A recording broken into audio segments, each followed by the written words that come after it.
하나님께서 오늘 우리에게 주시는 말씀은 욥기 30장 16절에서 31절까지 말씀입니다.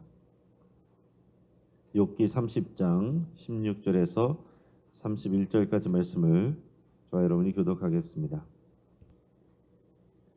오늘 본문을 통해서 인생 수업이라는 제목으로 말씀의 은혜를 같이 나누겠습니다. 제가 고등학교를 졸업하고서 이제 대학교에 철학과에 들어가서 수업을 들을 때 참 재미있었습니다. 근데 이제 처음에 시험을 볼 때 당황스러웠어요. 고등학교 때는 꽉 찬 시험지가 나왔는데 대학에서 처음 시험을 볼 때에 A3 용지 이 앞뒷면인데 그냥 떨렁 하나 비어있는 그 시험지, 그 위에 한 줄 질문 하나 있고 그 시험지를 다 내가 써서 채우는 것입니다.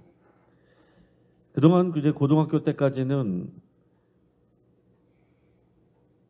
항상 핵심적인 부분을 외워서 사지선다형에 있는 답을 찾아서 쓰는 정도 그런 시험을 봤는데 갑자기 이렇게 덩그러니 비어있는 시험지를 마주하니까 당황스러웠습니다. 하지만은 고등학교 때 늘 그랬던 것처럼 열심히 이제 교재를 공부하고 또 중요한 부분을 핵심적인 부분을 외웠던 거를 잘 기억을 해서 열심히 썼습니다. 근데 열심히 썼는데 이제 핵심적인 내용을 딱 쓰고 나니까 이제 절반밖에 차지 않았어요. 그 내용은 정확하게 썼는데 점수도 B가 나왔습니다. 처음에는 어떻게 될지 모르고 이해가 되질 않았습니다. 자, 고등학교 때까지는 항상 객관식 질문에 정답을 찾는 교육을 받았다는 거죠. 그러다가 주관식으로 쓰는 것도 쉽지 않았는데 이제 나중에 보니까 그게 다가 아니었습니다. 이 철학과 시험에서 요구하는 것은 뭐냐면 그 교수의 가르침이나 교재에 나와 있는 핵심 내용을 그대로 옮겨 쓰는 게 아닙니다. 외워서 그대로 쓰는 게 아니라 거기에 대한 나의 생각, 내가 그 내용에 대해서 물론 그 내용을 쓰고 거기에 대해서 내가 동의를 하면 왜 동의를 하는지 아니면 비판을 하면 왜 비판을 하는지 쓰고 그리고 거기에 대한 나의 생각, 새로운 나의 창의적인 생각을 거기다가 개진을 해야 좋은 점수가 나오는 거예요. 다시 말해서 정해진 답이 있는 게 아닙니다. 그 문제에 대응하는 나의 방식이 중요하다는 거죠. 내가 그런 훈련을 거치고 나니까 나중에는 시험 때에 이 A3 용지 앞뒷면을 꽉꽉 채우고 나오게 됐습니다. 그리고 또 한 장을 더 달라고 하는 그렇게 제가 이제 훈련이 됐어요. 처음에는 그것이 어려웠지만은 나중에는 그런 점이 좋아졌습니다. 딱 정해진 답을 찾는 게 아니라 그 수업의 내용을 나의 시각으로 다시 평가하고 또 비판하고 거기에 창의적인 나의 생각을 더할 수 있다는 것. 여기서 이제 자유로움을 느낄 수가 있었습니다. 그래서 어떤 대단한 학자라고 하더라도 그 가르침이라고 하더라도 거기에 대해서 이제 두려움이 없어지는 그런 자유로움을 느끼게 됐다는 얘기입니다. 이 고등학교 때까지의 이 교육 방식에 젖어 있던 이 학생에게 대학교의 시험 방식은 굉장히 처음에 어렵게 느껴집니다. 당혹스럽게 느껴집니다.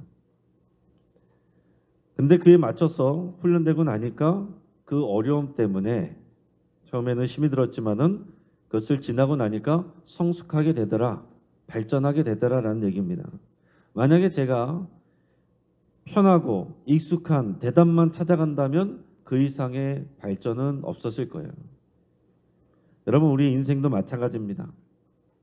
이제 다 배운 것 같은데 더 이상 배울 것이 없는 것 같은데 이제는 변화가 싫고 내가 잘하는 것, 내게 익숙한 것, 내게 편한 것 그 안에 머물기를 원하는데 그래야 내가 거기에서 권위자가 되는 거잖아요. 내가 힘이 있는 거잖아요. 근데 뭔가 새로운 단계로 나가게 되면 우리는 갑자기 힘도 없어지고 권위도 사라집니다.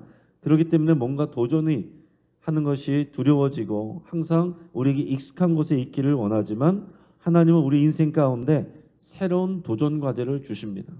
그러면 우리는 다시 신입생이 된 것 같은 그런 상황으로 가게 된다는 거죠. 그래서 사람들은 다들 얘기를 합니다. 다들 신앙의 한계를 그어놔요. 이 정도까지만 하겠습니다. 나는 여기까지만 하겠습니다. 그 이상은 하지 않겠습니다. 나를 건들지 마십시오. 그런 얘기들을 하는 거죠. 하지만 하나님이 생각하는 목표 지점은 항상 다릅니다. 하나님이 생각하는 목표 지점은 저 멀리 있다는 거예요. 그리스도의 표대는 저 멀리 있습니다. 우리는 언덕에 머물러 있기를 원하지만 우리 하나님께서는 바람 부는 창파에 배를 띄워 은혜의 바다로 나가라고 말씀을 하시는 거예요. 흔들리고 우리는 불안하고 원하지 않는 그곳으로 하나님께서 우리를 인도하신다는 거죠. 그럴 때에 하나님은 또 다른 성숙의 단계로 우리를 이끌어 가십니다. 여러분, 출애굽기 역사를 생각해 보시기 바랍니다. 처음에 애굽에서 이스라엘 백성들은 뭘 했습니까? 하나님이 역사하시는 동안 한 일이 없어요. 가만히 있으면 됩니다. 하나님께서 다 일하시고 기적을 베푸십니다. 하나님의 백성들은 가만히 있으면 되는 거예요. 너희는 가만히 있어서 내가 하는 것을 보라. 하나님이 다 하십니다. 근데 그게 다가 아니죠. 출애굽하고 나서 광야에선 하나님께서는 새로운 단계로 나가시는데 율법을 주고 언약을 맺습니다. 이제는 너희가 가만히 있어서 되는 것이 아니고 이 말씀을 듣고 행하라. 또 이전에는 내가 원하는 대로 내가 생각하는 대로 내 방식대로 예배를 드렸는데 어떤 식으로 예배를 하라. 다 가르쳐 주시고 또 거기에 맞춰서 네가 행하라. 그것을 훈련하라. 이것을 외워라.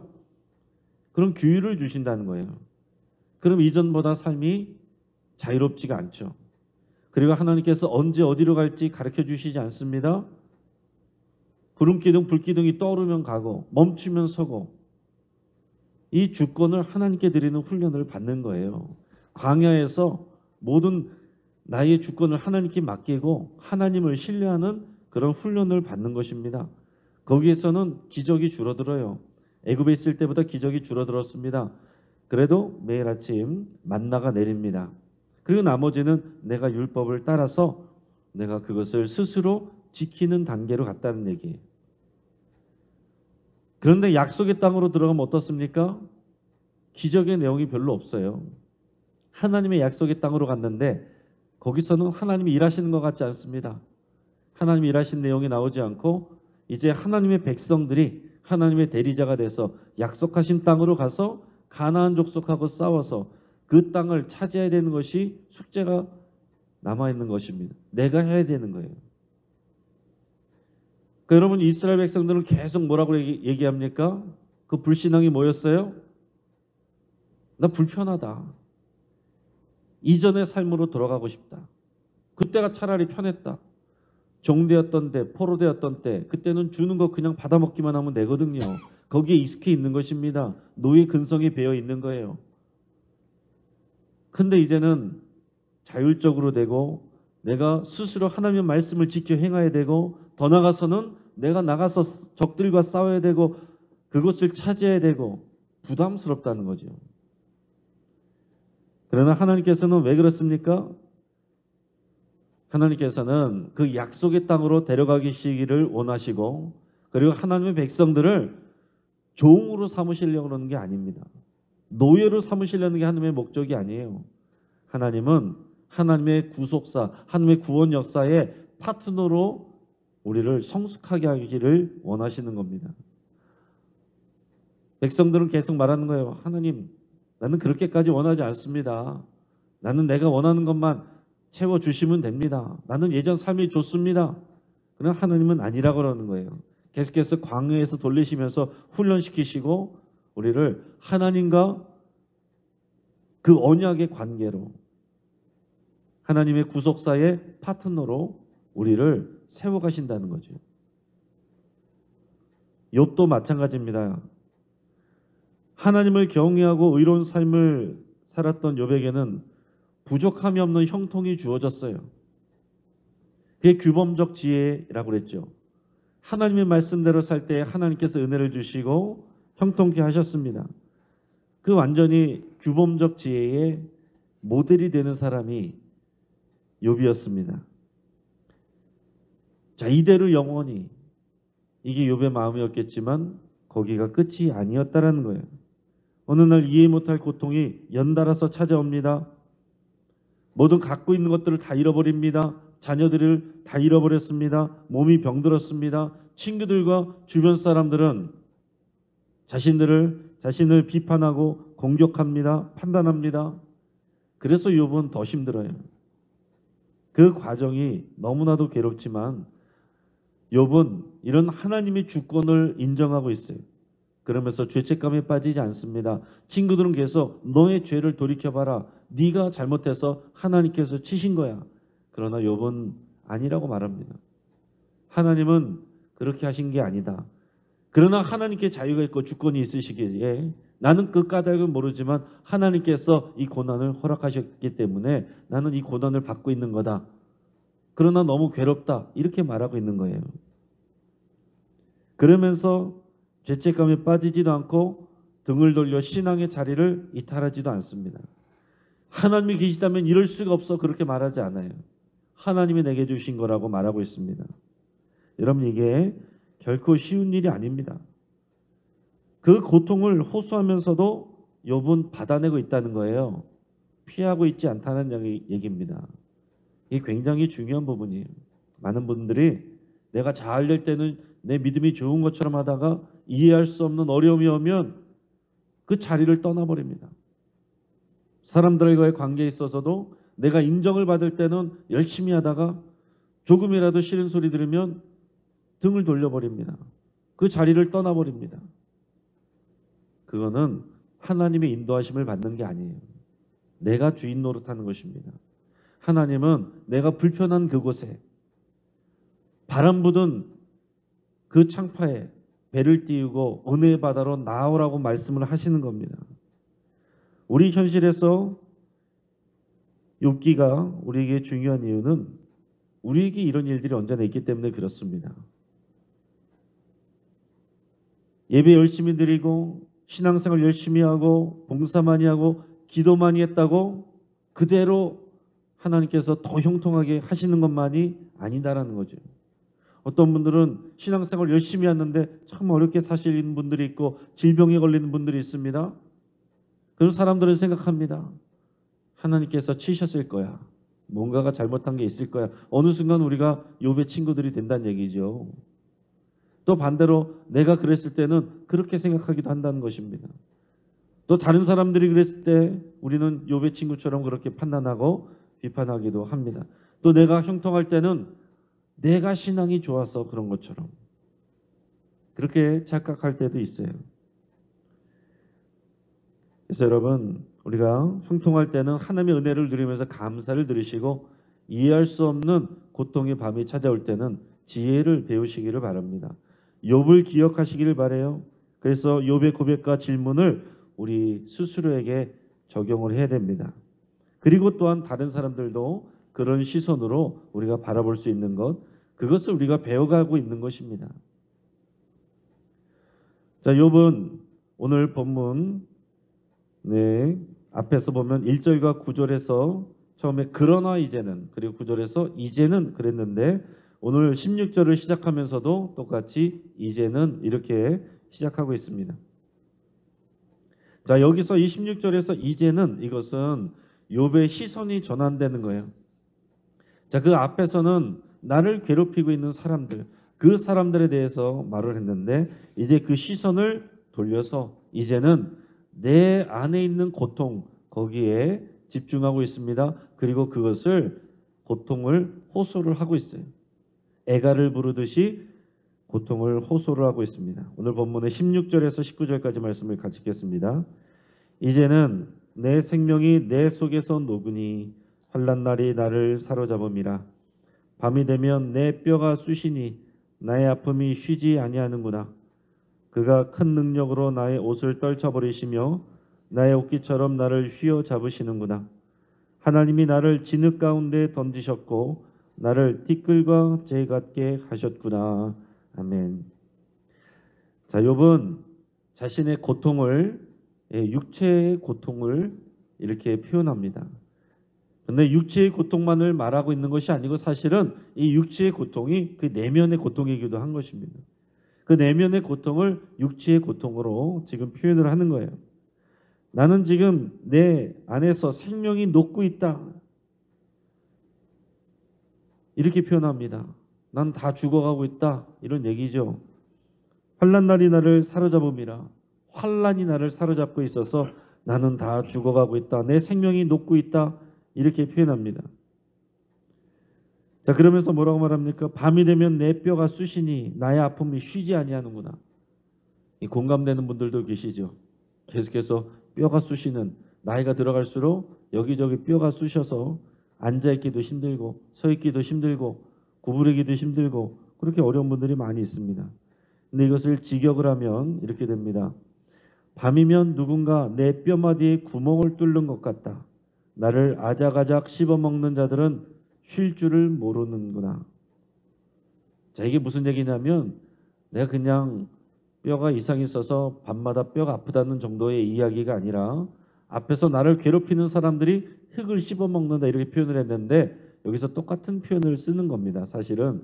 그러면서 나를 비판하고 힘들게 하는 사람들이 나를 아작아작 씹어먹는 그런 고통을 내가 날마다 밤마다 느낀다는 거예요. 그렇기 때문에 욥은 몸만 아픈 게 아니라 그 내면이 아픈 것입니다. 마음이 아프고 고통스러운 거예요. 여러분, 우리가 다 그렇습니다. 우리의 몸의 상태하고요, 우리 내면의 상태는 다 연결이 되어 있습니다. 우리 몸이 아프면 내면도 위축돼요. 몸이 아프면 기도도 잘 안 나옵니다. 반대로 우리의 내면이 아프면 병증으로 또 나타나기도 하는 거예요. 우리는 다 몸과 마음이 연결이 되어 있어요. 하지만 욥은 자신을 괴롭히는 자들도 하나님의 손에 있고 이 모든 상황을 하나님이 하시는 일로 바라보고 있습니다. 그래서 그 표현이 중요한 거예요. 오늘 16절에서 19절에서도 보면 19절에서도 하나님이 하시는 거라고 이렇게 표현하고 있습니다. 하나님께서 이렇게 하고 계신다고 말하고 있어요. 하나님이 나를 진흙 가운데 던지셨고 나를 티끌과 재 같게 하셨다. 나의 비참한 상황, 슬픈 상황, 이것을 티끌과 재, 진흙 이런 것으로 보통 표현을 하는데 하나님이 그렇게 하셨다라고 표현하고 있어요. 하나님이 그렇게 하셨다. 그러나 왜 그랬는지는 그 이유에 대해서는 묻고 있질 않아요. 이 부분이 중요하다는 것입니다. 지금 계속 반복되는 욥기의 주제는 이거예요. 친구들은 그 이유를 자꾸 찾는 거예요. 이 고난의 이유를. 근데 자신들이 알고 있는 규범덕지에서는 그 고난의 이유가 뭐겠어요? 고난은 반드시 악인에게 오는 것이라고 생각하기 때문에 네가 악을 행하였고 죄를 행하였다. 그렇게 자꾸 이유를 찾아가는 것입니다. 근데 욥은 내 고통을 호소하면서 이유에 대해서 말하고 있질 않아요. 이유를 찾으려고 하는 것이 아니라 하나님이 나를 이렇게 재 가운데, 티끌 가운데 나를 던지셨다. 이렇게만 말하고 있는 것입니다. 하나님께서 이 고난을 내게 주시고 허락하셨다. 그러나 그 이유에 대해서 내가 찾아가려고 하는 건 아닙니다. 하나님이 하신 것을 내가 지금 당하고 있다. 이렇게만 표현하는 거예요. 이게 굉장히 어려운 단계의 고백입니다. 이게 쉬운 부분이 아니에요. 이유 없는 고난이 찾아올 때 우리는 쉽게 왜 그런가? 도대체 왜 내가 이런 고통을 당해야 되는가? 그 질문에 휩싸이거든요. 그러나 욥은 그 질문이 아니라 내가 당한 고난은 하나님에게서 왔다는 것을 고백하면서 너무 아프다라는 것을 고백하고 있는 겁니다. 그 뒤에 20절에서 26절까지 보면 욥은 이제 하나님을 향해서 말합니다.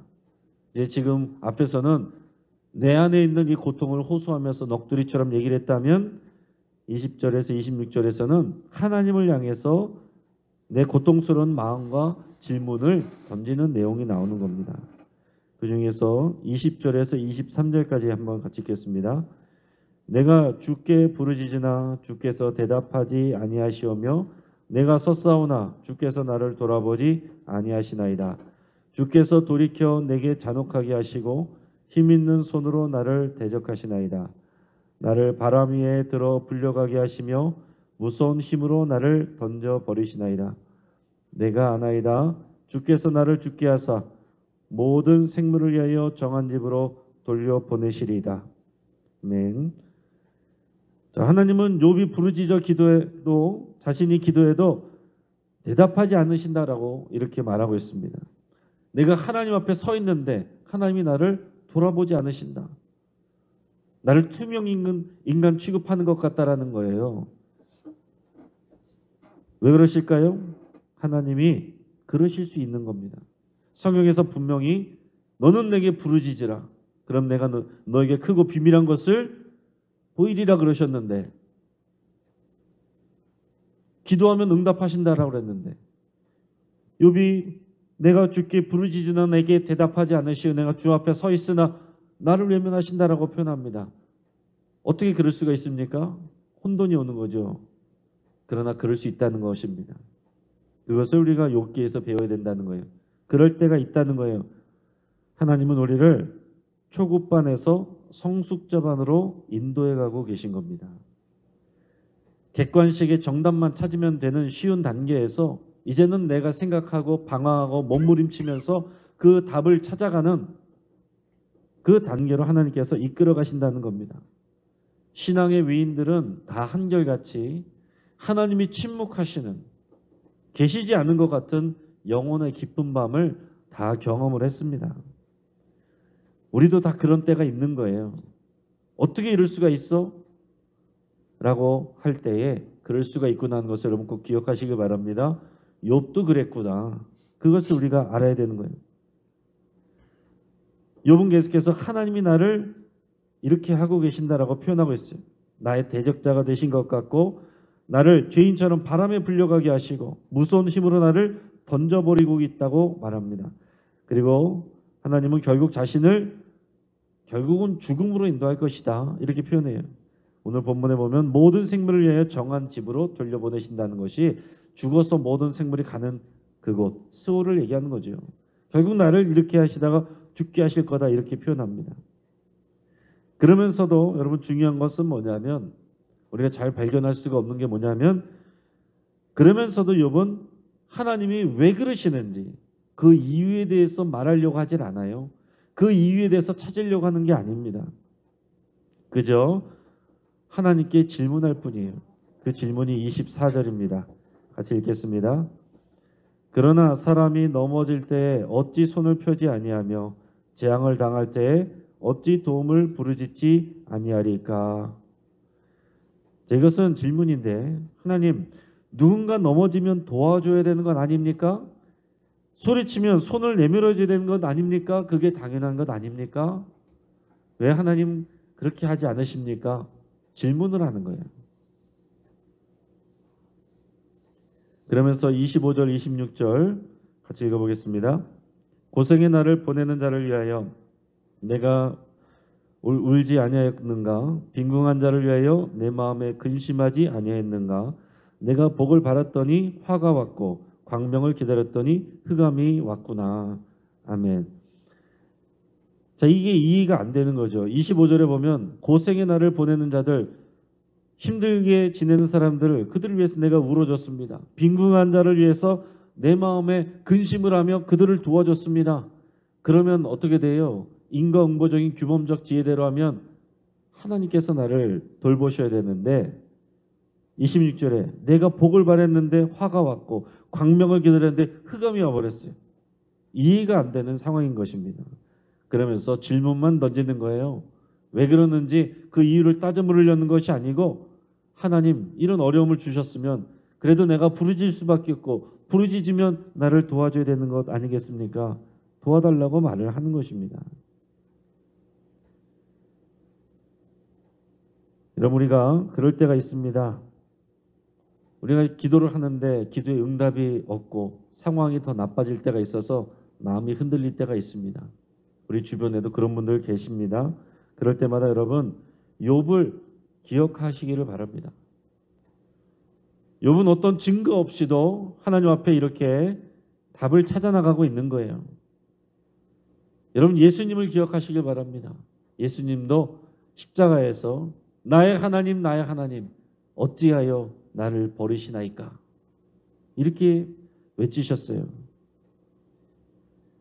그러나 결국 우리는 하나님께서 욥과 예수님의 고난과 죽음을 생명과 영광으로 바꿔 놓으셨다는 것을 우리는 알고 있습니다.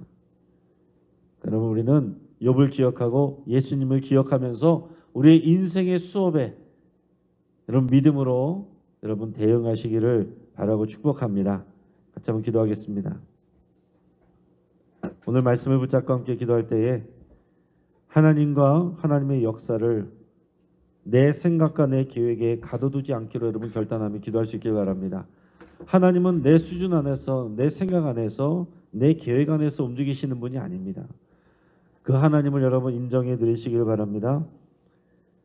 내가 하나님과 상황을 다 이해할 수 있다라는 생각도 내려놓을 수 있길 바랍니다. 그래야 된다는 생각도 내려놓으실 수 있길 바랍니다.